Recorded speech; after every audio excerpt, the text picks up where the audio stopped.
Kali ini kami akan membagikan rekap pembebasan lahan tol Solo Jogja YIA Kulon Progo per bulan Juli 2024. Mulai pembayaran UGR, penambahan lahan, dan kendala pencairan UGR. Berikut informasi selengkapnya.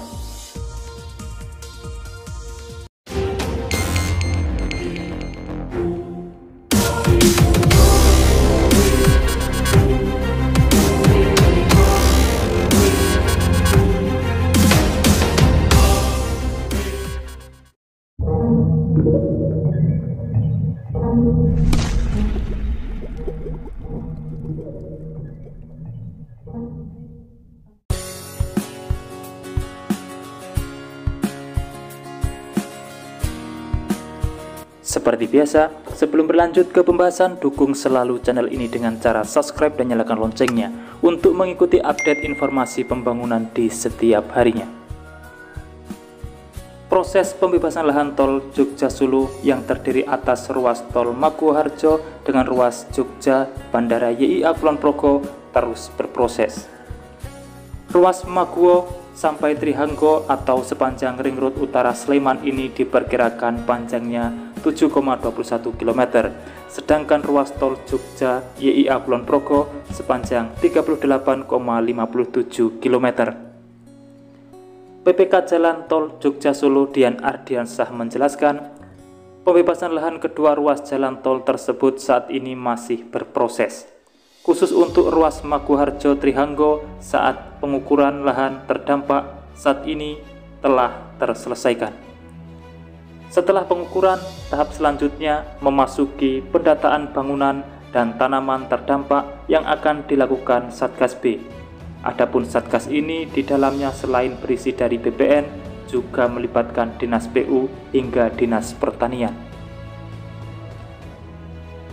Beliau berharap pendataan bangunan dan tanaman ini bisa berjalan di Juli 2024 ini dan segera terselesaikan, sehingga pada Agustus mendatang bisa dilanjutkan dengan pengumuman untuk memberikan waktu kepada warga terdampak tol Jogja Solo untuk melakukan sanggahan selama 14 hari. Pengumuman itu biasanya ditempel di kelurahan selama 14 hari kerja. Setelah itu warga atau pemilik lahan diperbolehkan untuk melakukan sanggahan kalau ada yang tidak cocok. Menurutnya, appraisal atau penghitungan nilai tanah, bangunan, dan tanaman akan dilakukan setelah pendataan selesai. Melihat perkembangan tahapan yang berjalan sesuai perencanaan, ia optimis pengajuan pencairan ganti rugi lahan terdampak tol Jogja Solo ruas Maguwo Trihanggo dapat dilakukan pada akhir tahun 2024 ini. Target appraisal berharapnya Agustus sudah bisa dimulai, sehingga untuk pengajuan pencairan ganti rugi ke Elman di jelang akhir 2024. Meski mungkin belum semuanya, tetapi mudah-mudahan sudah ada yang bisa diajukan ke Elman. Ketua PPK Tol Jogja Solo memastikan desain yang diterima dari sisi tim pembebasan lahan tol Jogja Solo sampai saat ini tidak ada perubahan dan berjalan sesuai perencanaan, di mana ruas Maguwo Harjo Trihanggo akan melayang di atas Ring Road Utara Sleman. Akan tetapi hanya ada satu titik, tepatnya di Simpang 4 Monjali, akan turun ke bawah. Selain itu, di setiap perempatan nanti akan jadi dua ruas terpisah ke kiri dan ke kanan. Kemudian untuk di sekitar flyover Jombor, kalau sesuai dengan pembebasan lahan, semuanya nanti berada di sebelah selatan flyover sampai nanti tersambung ke barat. Sementara tol Jogja Solo untuk ruas Jogja Bandara YIA menunjukkan perkembangan positif. Hingga saat ini sudah ada 4 kelurahan yang sudah memasuki tahap pengumuman dan pemberian kesempatan sanggahan kepada warga terdampak. 4 kelurahan ini merupakan tahapan tercepat mendekati pencairan ganti rugi, karena setelah sanggahan akan dilakukan appraisal dan kemudian diajukan pencairan ganti rugi terdampak tol Jogja Solo ruas Jogja YIA ke Elman bisa segera dilakukan. Setidaknya ada 4 kelurahan yang progresnya cepat dan diharapkan akhir tahun sudah bisa mengajukan ke Elman dengan harapan awal 2025 bisa dibagikan UGR-nya. Sementara itu, proses pembebasan lahan untuk pembangunan jalan tol Jogja-Solo ruas di wilayah Klaten saat ini sudah mencapai 99,1% dengan dana yang berhasil disalurkan mencapai 4 triliun. Pegawai Staf PPK Jalan Tol Jogja-Solo Christian Nugroho pada Rabu 17 Juli 2024 menjelaskan, hingga kini jumlah total lahan yang sudah dibebaskan sebanyak 3.868 bidang dengan total luas lebih dari 3 juta per meter persegi, dengan total nilai UGR yang dibayarkan 4.168.402 juta dengan progres 99,1%. Christian menambahkan pada Selasa 16 Juli 2024 ada pembayaran uang ganti kerugian untuk warga yang menempati 3 bangunan di wilayah Desa Ngabian, Kecamatan Karangano. Nilai ganti kerugian untuk bangunan terdampak jalan tol Jogja-Solo di Klaten itu mencapai 987 juta. UGR khusus bangunan karena tanahnya milik negara. Pembayaran uang ganti rugi pembebasan lahan untuk jalan tol Jogja-Solo juga sudah dilakukan untuk pemindahan sejumlah makam di lahan tol Solo-Jogja. Salah satu kompleks pemakaman itu berada di Desa Taskombang, Kecamatan Manisrenggo. Pembebasan lahan untuk proyek pembangunan jalan tol Jogja-Solo rata-rata tersisa untuk tanah kas desa. Sekitar 25 bidang tanah kas desa belum dibebaskan lantaran masih menunggu izin gubernur. Tercatat pembayaran uang ganti kerugian untuk pembebasan lahan jalan tol Jogja-Solo di wilayah Klaten sudah bergulir selama 3,5 tahun. Dinilai tahapan pembebasan lahan di wilayah Klaten terhitung cepat jika dibandingkan wilayah lain. Adapun faktor penyebab cepatnya pembebasan lahan jalan tol Jogja-Solo di Klaten disebabkan adanya sinergi dengan Pemkab, BPN, dan bantuan dari perangkat desa yang membantu mempercepat proses pemberkasan untuk target selesai pengadaan di Desember 2024. Kepala Desa Taskombang Kecamatan Manisrenggo Aris Sumarno menjelaskan ada 310 makam yang akan direlokasi lantaran diterjang proyek jalan tol Jogja-Solo. Ia menjelaskan uang ganti kerugian untuk relokasi makam sudah dibayarkan. Di lokasi lain, masih di Kabupaten Klaten, pemerintah mencairkan uang ganti rugi makam di Desa Dompiongan, Kecamatan Jogonalan, Klaten, sebesar 3,4 miliar. Uang sebesar itu untuk membayar ganti kerugian makam warga yang terkena proyek pembangunan tol Solo-Jogja.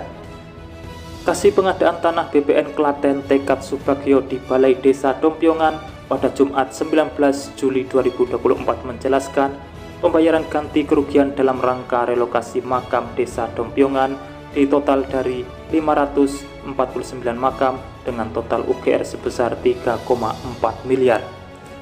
Dijelaskan setelah diserahkan UGR-nya untuk pemindahan semua diserahkan ke masyarakat. Tugas BPN sebatas menyerahkan UGR ke warga yang berhak. Kades Dompiongan Kecamatan Jogonalan Sarono menyampaikan di desanya ada 619 makam, tapi yang terkena trase jalan tol Jogja-Solo hanya 549 makam. Namun karena di satu titik dikerjakan oleh pihak ketiga dan sudah sepakat juga pemindahan yang di luar trase tol.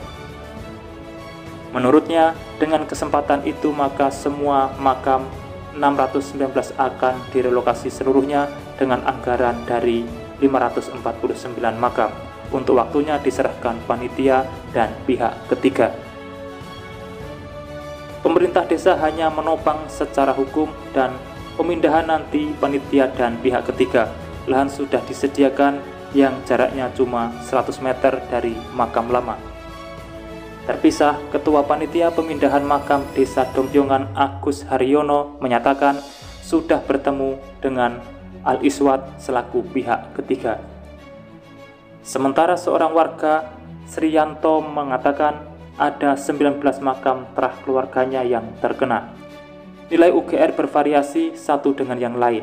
Nilainya bervariasi, ada yang cuma tanah 3 juta, nanti yang ada nisan beda lagi tergantung nisannya. Sudah sepakat dengan pihak ketiga dan tidak dipermasalahkan. Di lokasi lain, jumlah bidang tanah terdampak proyek tol Jogja Solo di Kelurahan Condong Catur bertambah. Staf Jagabaya Condong Catur, Tri Susetyanto, mengatakan ada tambahan sekitar 89 bidang tanah di Kelurahan Condong Catur yang kini juga terdampak pembangunan tol Jogja Solo. Padahal sebelumnya sudah ada sekitar 250 bidang tanah yang terdampak di Kelurahan Condong Catur. Kini total sekitar 340 bidang tanah di Condong Catur yang bakal terdampak tol. Adapun tambahan bidang tanah tersebut berada di selatan maupun utara Ring Road. Praktis tambahan bidang tanah ini membuat tahap pengukuran akan kembali dilakukan di bidang-bidang tanah tambahan.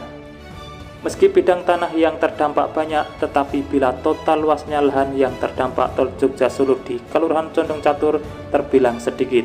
Hal ini lantaran bidang tanah yang terdampak di Kelurahan Condong Catur kecil-kecil, ada yang hanya berkisar 0,5 sampai 1 meter.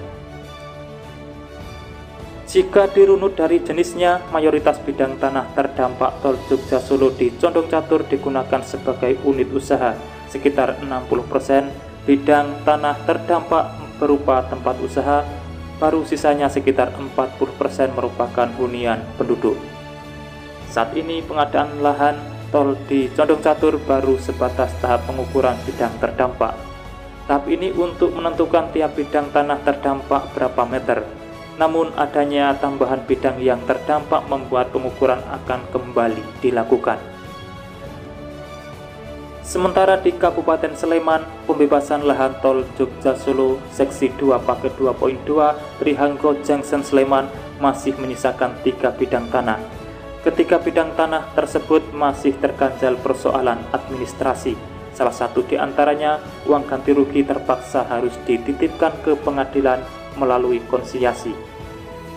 Humas PT Adikarya Pembangunan Tol Jogja Solo Seksi 2 Paket 2.2 Agung Murhanjanto pada Kamis 18 Juli 2024 menjelaskan, pembebasan lahan tol Jogja Solo ruas Trihanggo Junction Sleman hanya menyisakan 3 bidang tanah. Ketiga bidang tersebut berstatus lahan milik pribadi dan belum bisa dibebaskan. Ketiga bidang tanah tersebut berada di Kelurahan Tirtoadi dan Telogadi. Pembebasan lahan ketiga bidang tanah tidak berjalan mulus karena terganjal sejumlah persoalan administrasi. Salah satunya di Padukuhan Ketingan, Kelurahan Tirtoadi, terkendala persoalan ahli waris.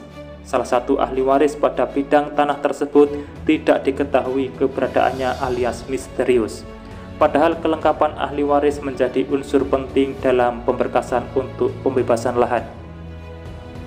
Selanjutnya, satu bidang lahan terdampak tol Jogja Solo di Telogadi, Melati juga terkendala persoalan sertifikat. Satu bidang tanah belum dapat dibebaskan karena pemilik tanah tak kunjung menunjukkan sertifikat tanah asli. Adapun satu bidang lagi yang juga berada di Telogadi juga terkendala karena sertifikat tanah dijadikan akunan bank. Khusus untuk persoalan ini, rencananya pembayaran uang ganti rugi akan dititipkan di pengadilan melalui konsiliasi. Ia menambahkan saat ini proyek pembangunan tol Jogja Solo ruas Trihanggo Junction Sleman sudah mendekat berada di dekat 3 bidang tanah yang belum bebas tersebut. Proses timbunan dan konstruksi profil telah mendekati 3 bidang tanah tersebut. Bahkan 2 dari 3 bidang tanah tersebut saat ini masih dihuni oleh warga. Agung berharap pembebasan lahan tol Jogja Solo ruas Trihanggo Junction Sleman dapat dipercepat untuk keamanan dan kenyamanan warga serta membuat proyek bisa segera masuk ke bidang tanah yang belum bebas. Demikian rekap progres tol Jogja Solo per Juli 2024 yang bisa saya sampaikan untuk saat ini. Dan jangan lupa pantau terus channel ini untuk mendapatkan update informasi selanjutnya. Terima kasih telah menonton dan saya pamit undur diri. Wassalamualaikum warahmatullahi wabarakatuh. Sampai bertemu di kabar menarik selanjutnya.